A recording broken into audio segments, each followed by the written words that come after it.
जाटवी गलज्जलप्रवाहपावितस्थले कलेवलम्ब्य लम्बिताम्बुजङ्गतुङ्गमालिकां डमड्डमड्डमड्डमन्निनादवड्डमर्वयं चकार चण्डताण्डवं तनोतु नः शिवः शिवम्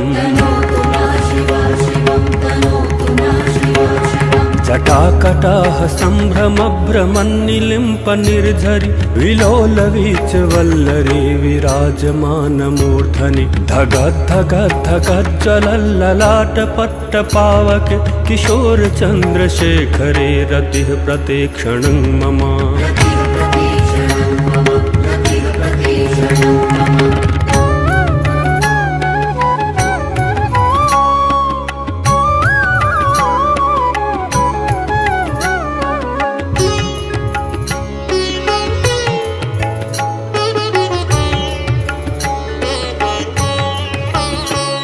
धराधरेन्द्र नन्दिनी विलास बन्धु बन्धुरा सुरद्दिगन्त सन्तति प्रमोदमान मानसे कृपा कटाक्ष धोरिणी निरुद्ध दुर्धरापदि क्वचित् दिगम्बरे मनो विनोद मे तु वस्तुनि जटाभुजंग पिंगल स्फुरत्फणमणिप्रभा कदम्ब कुङ्कुमद्रव प्रलिप्त दिग्वधूमुखे मदान्ध सिन्धुरस्फुरत्वगुत्तरीय मेदुरे मनो विनोद मद्भुतं बिभर्तु भूत भर्तरि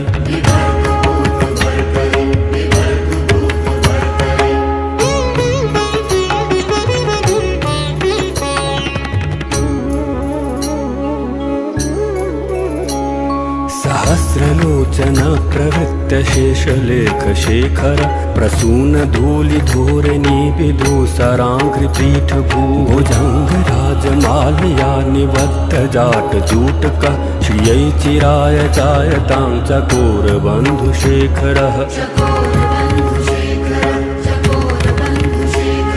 ललाट चत्वरज्ज्वल धनञ्जय स्फुलिंग भा निपीत पंचसायकं नमन्निलिम्प नायकं सुधामयूखलेखया विराजमान शेखरं महाकपालि संपदे शिरोजटालमस्तु नः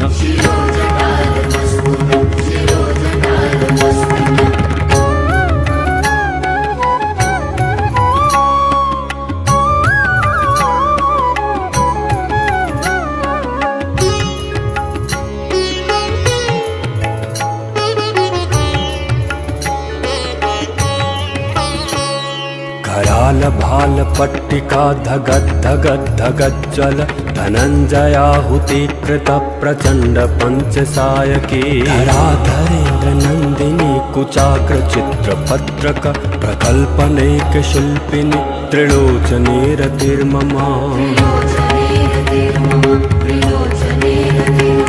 नवीन मेघ मंडली निरुद्ध दुर्धरस्फुर कुहूनिशीथिनीतमः प्रबन्धबद्ध कंधरः निलिम्प निर्झरीधरस्तनोतु कृत्त सिन्धुरः कलानिधान बन्धुरः श्रियं जगद्धुरन्धरः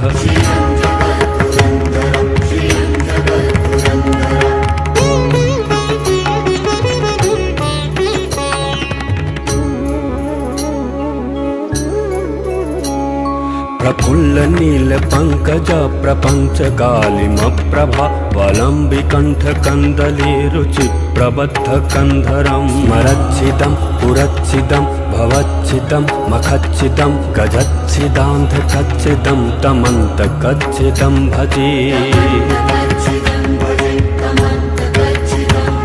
अखर्व सर्व मंगला कला कदम्ब मंजरी रस प्रवाह माधुरे विजृंभणा मधुव्रतं स्मरान्तकं पुरान्तकं भवान्तकं मखान्तकं गजान्तकान्तकान्तकं तमन्तकान्तकं भजे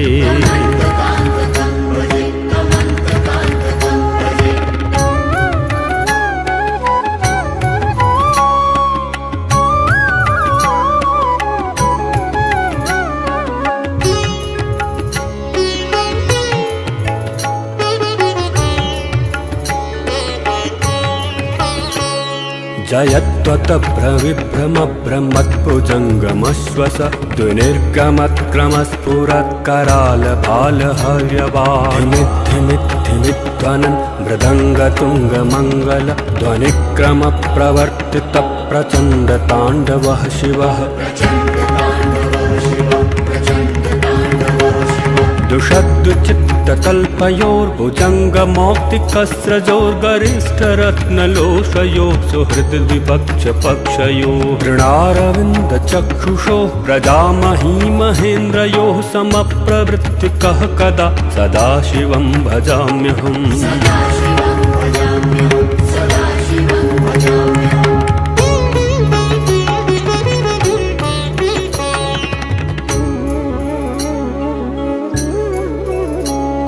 कदा निलिम्प निर्झरी निकुञ्जकोटरे वसन् विमुक्तदुर्मतिः सदा शिरस्थमञ्जलिं वहन् विलोललोललोचनो ललाम भाललग्नकः शिवेति मन्त्रमुच्चरन् कदा सुखी भवाम्यहम् इमं हि नित्यमेव मुक्तमुत्तमोत्तमं स्तवं पठन् स्मरन् ब्रुवन्नरो विशुद्धिमेति सन्ततं हरे गुरौ सुभक्तिमाशु याति नान्यथा गतिं विमोहनं हि देहिनां सुशङ्करस्य चिन्तनं सुशङ्करस्य चिन्तनं सुशङ्करस्य चिन्तनम्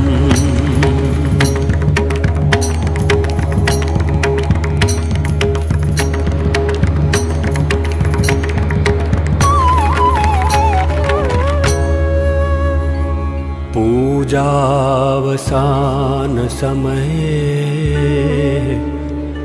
दशवक्त्रगीतं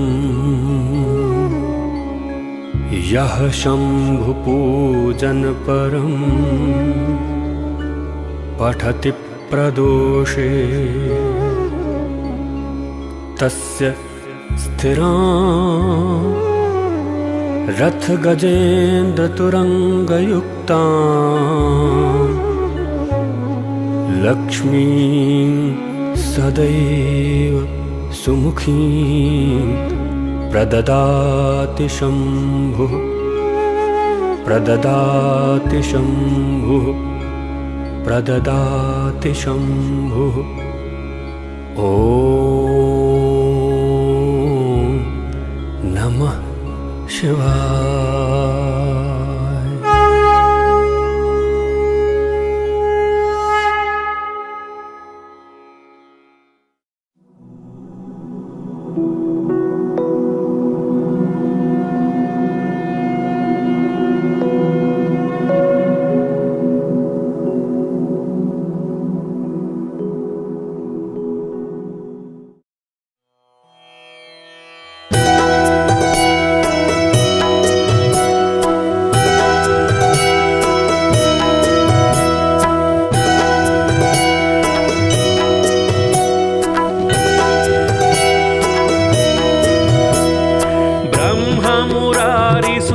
ब्रह्ममुरारिसुरार्चितलिङ्गं निर्मलभासितशोभितलिङ्गम् ब्रह्ममुरारिसुरार्चितलिङ्गं निर्मलभासितशोभितलिङ्गम् जन्मज दुःखविनाशकलिङ्गं तत्प्रणमामि सदा शिवलिङ्गम् तत्प्रणमामि सदा शिवलिङ्गम्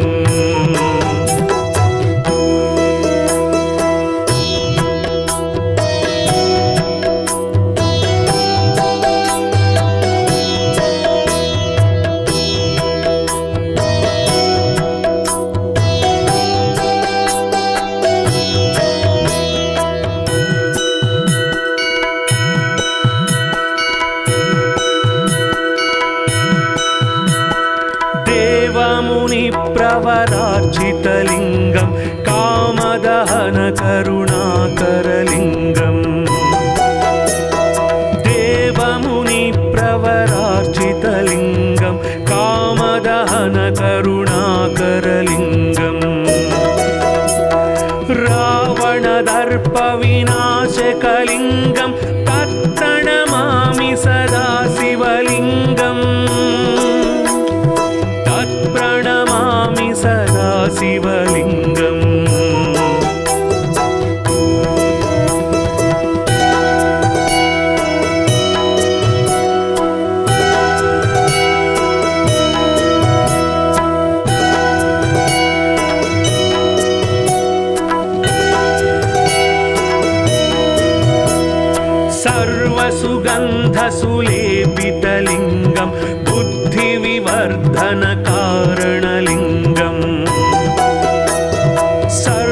सुगन्धसुलेपितलिङ्गं बुद्धिविवर्धनकारणलिङ्गम्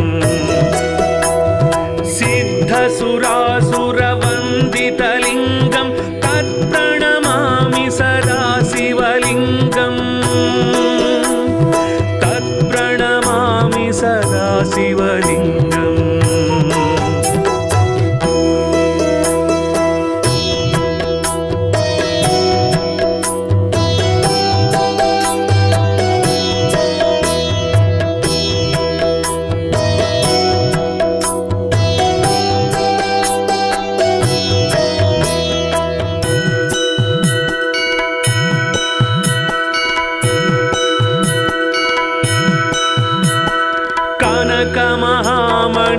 कनकमहामणिभूषितलिङ्गं फणिपतिवेष्टितशोभितलिङ्गम् कनकमहामणिभूषितलिङ्गं फणिपतिवेष्टितशोभितलिङ्गम् दक्षसुयज्ञविनाशनलिङ्गं तत्प्रणमामि सदा शिवलिङ्गम् तत्प्रणमामि सदा शिवलिङ्गम्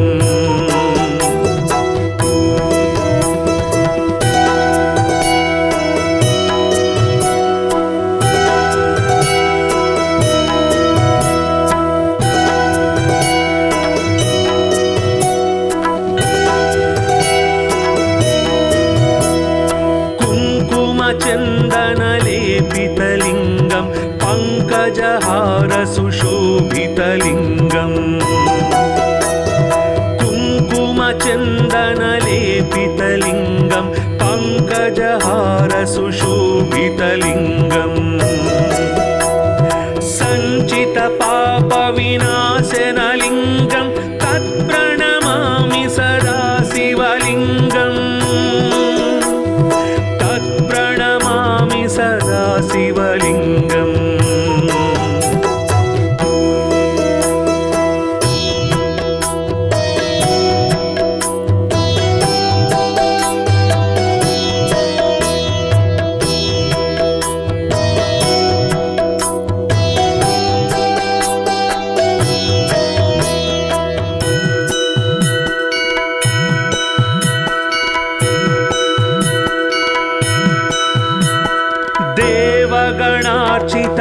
देवगणार्चितसेवितलिङ्गं भावैर्भक्तिभिरेव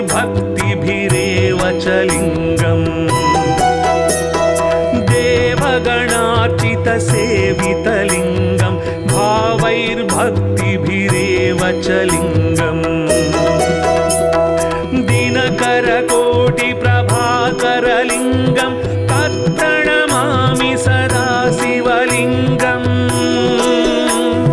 तत्प्रणमामि सदा शिवलिङ्गम्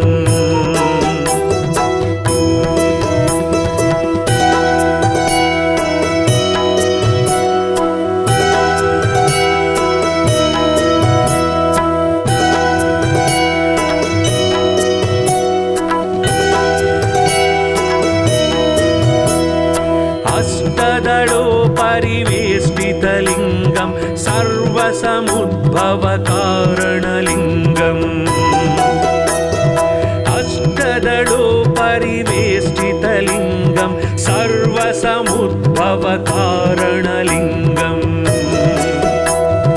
अष्टदरिद्रविनाशनलिङ्गं तत्प्रणमामि सदा शिवलिङ्गम्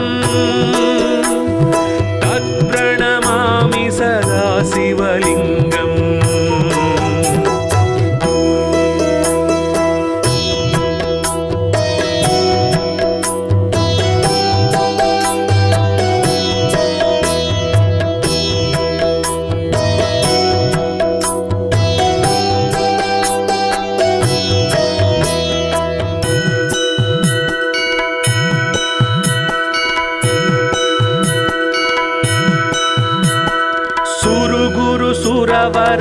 सुरवरपूजितलिङ्गं सुरवनपुष्पसदार्चितलिङ्गम् सुरगुरुसुरवरपूजितलिङ्गं सुरवनपुष्प सदार्चितलिङ्गम् परमपरं परमात्मकलिङ्गं तत्प्रणमामि सदा शिवलिङ्गम् तत्प्रणमामि सदा शिवलिङ्गम् ब्रह्ममुरारिसुरार्चितलिङ्गं निर्मलभासितशोभितलिङ्गम् ब्रह्ममुरारिसुरार्चितलिङ्गं निर्मलभासितशोभितलिङ्गम् जन्मज दुःखविनाशकलिङ्गं तत्प्रणमामि सदा शिवलिङ्गम् तत्प्रणमामि सदा शिवलिङ्गम्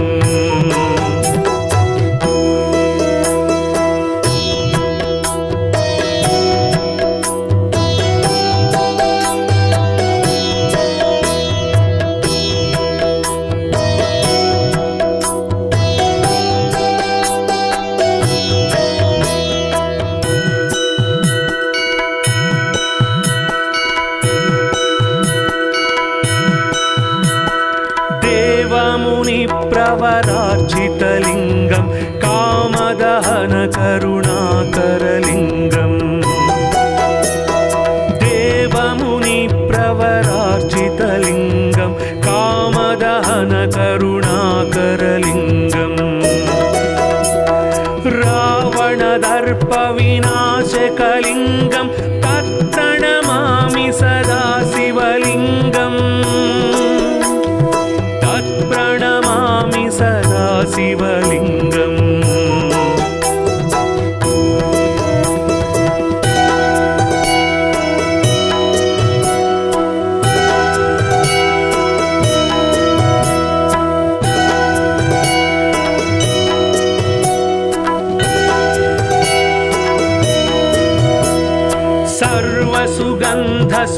सर्वसुगन्धसुलेपितलिङ्गं बुद्धिविवर्धनकारणलिङ्गम् सर्वसुगन्धसुलेपितलिङ्गं बुद्धिविवर्धनकारणलिङ्गम् सिद्धसुरासुरवन्दितलिङ्गं तत्प्रणमामि सदा शिवलिङ्गम् तत्प्रणमामि सदा शिवलिङ्गम्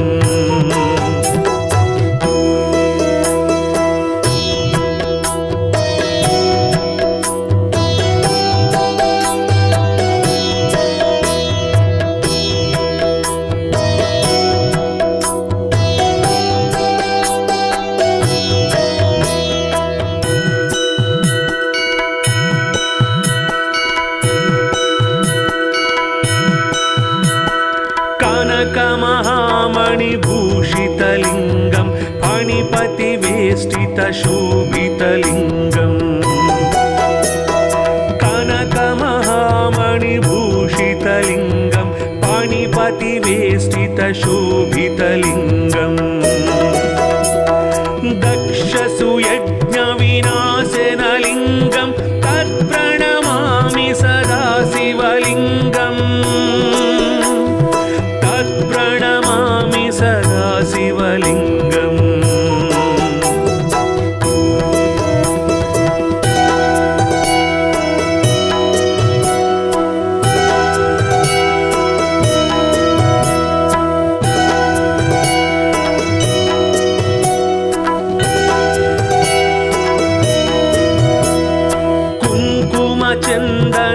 कुङ्कुमचन्दनलेपितलिङ्गं पङ्कजहारसुशोभितलिङ्गम् कुङ्कुमचन्दनलेपितलिङ्गं पङ्कजहारसुशोभितलिङ्गम् सञ्चितपापविनाशनलिङ्गं तत्प्रणमामि सदा शिवलिङ्गम् तत्प्रणमामि सदा शिवलिङ्गम्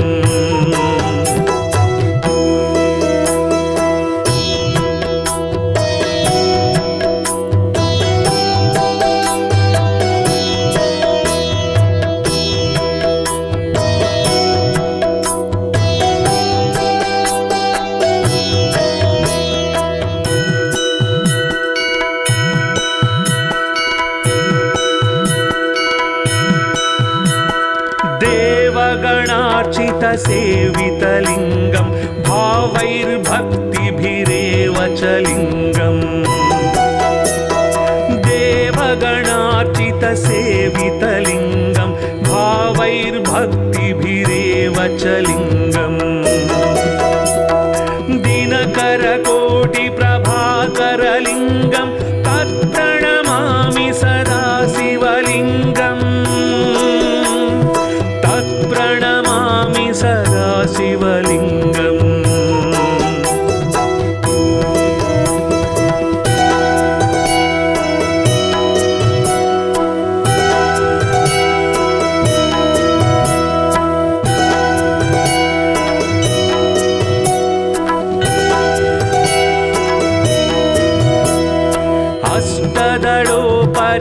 अष्टदलोपरिवेष्टितलिङ्गं सर्वसमुद्भवकारणलिङ्गम्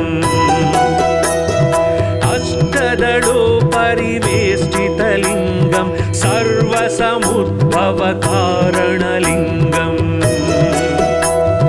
अष्टदरिद्रविनाशनलिङ्गं तत्प्रणमामि सदा शिवलिङ्गम् तत्प्रणमामि सदा शिवलिङ्गम्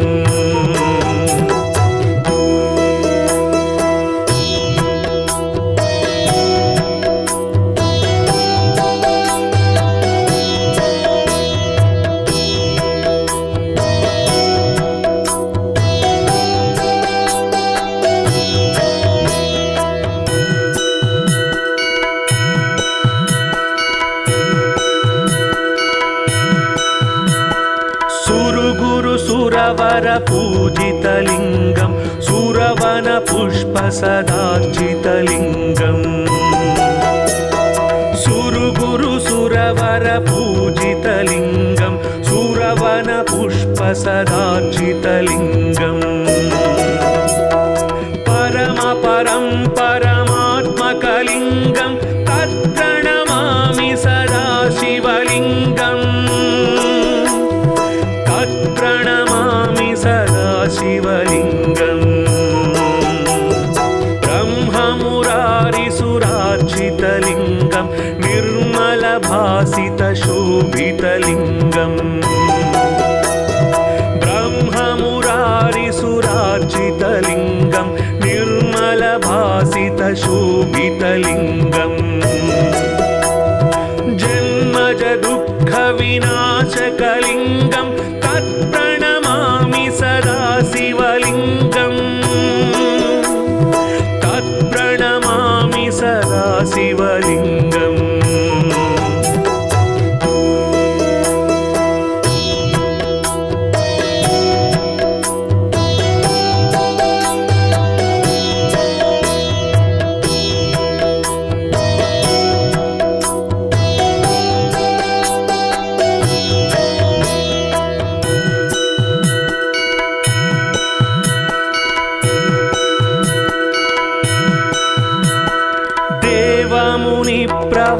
देवमुनिप्रवरार्चितलिङ्गं कामदहनकरुणाकरलिङ्गम्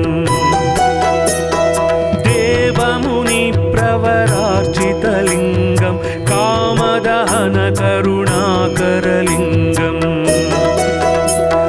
रावणदर्पविनाशकलिङ्गं तत्प्रणमामि सदा शिवलिङ्गम्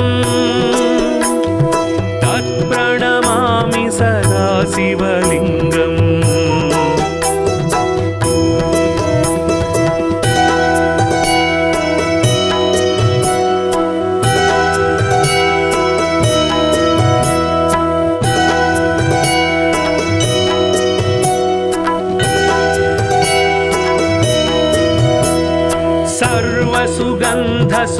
सर्वसुगन्धसुलेपितलिङ्गं बुद्धिविवर्धनकारणलिङ्गम्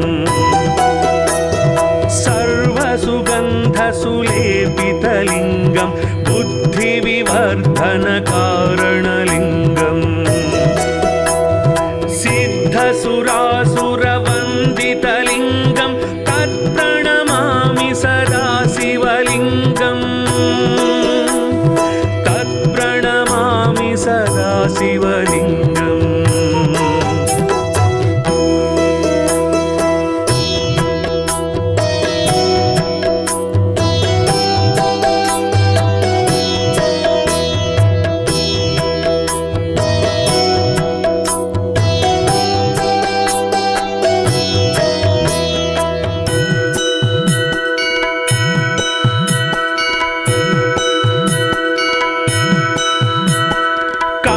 कनकमहामणिभूषितलिङ्गं फणिपतिवेष्टितशोभितलिङ्गम् कनकमहामणिभूषितलिङ्गं फणिपतिवेष्टितशोभितलिङ्गम् दक्षसुयज्ञविनाशनलिङ्गं तत्प्रणमामि सदा शिवलिङ्गम् तत्प्रणमामि सदा शिवलिङ्गम्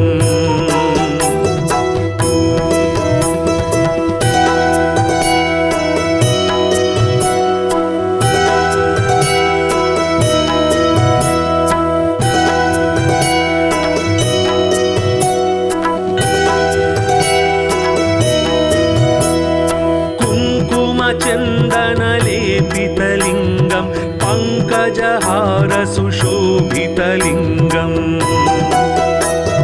कुङ्कुमचन्दनलेपितलिङ्गं पङ्कजहारसुशोभितलिङ्गम् सञ्चितपापविनाशनलिङ्गं तत्प्रणमामि सदा शिवलिङ्गम् तत्प्रणमामि सदा शिवलिङ्गम्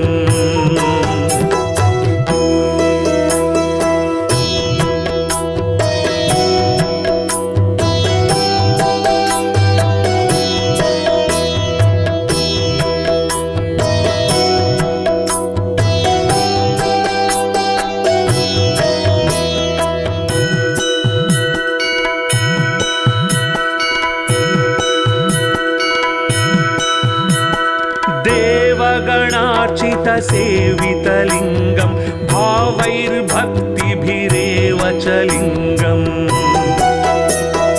देवगणार्चितसेवितलिङ्गं भावैर्भक्तिभिरेव च लिङ्गम्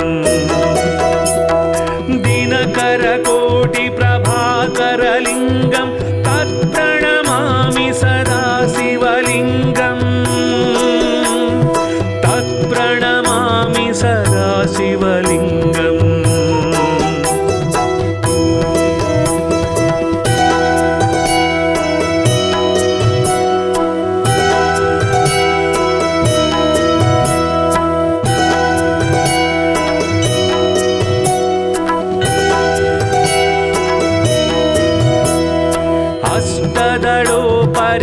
अष्टदलोपरिवेष्टितलिङ्गं सर्वसमुद्भवकारणलिङ्गम् अष्टदलोपरिवेष्टितलिङ्गं सर्वसमुद्भवकारणलिङ्गम् अष्टदरिद्रविनाशनलिङ्गं तत्प्रणमामि सदा शिवलिङ्गम् तत्प्रणमामि सदा शिवलिङ्गम्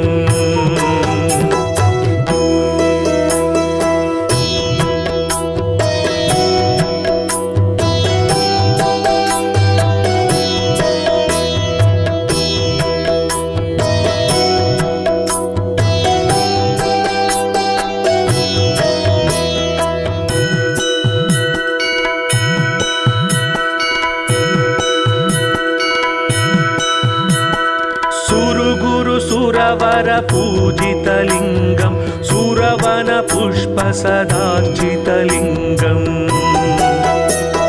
सुरवरपूजितलिङ्गं सुरवनपुष्पसदार्चितलिङ्गम् परमात्मकलिङ्गं तत्प्रणमामि सदा शिवलिङ्गम् तत्प्रणमामि सदा शिवलिङ्गम्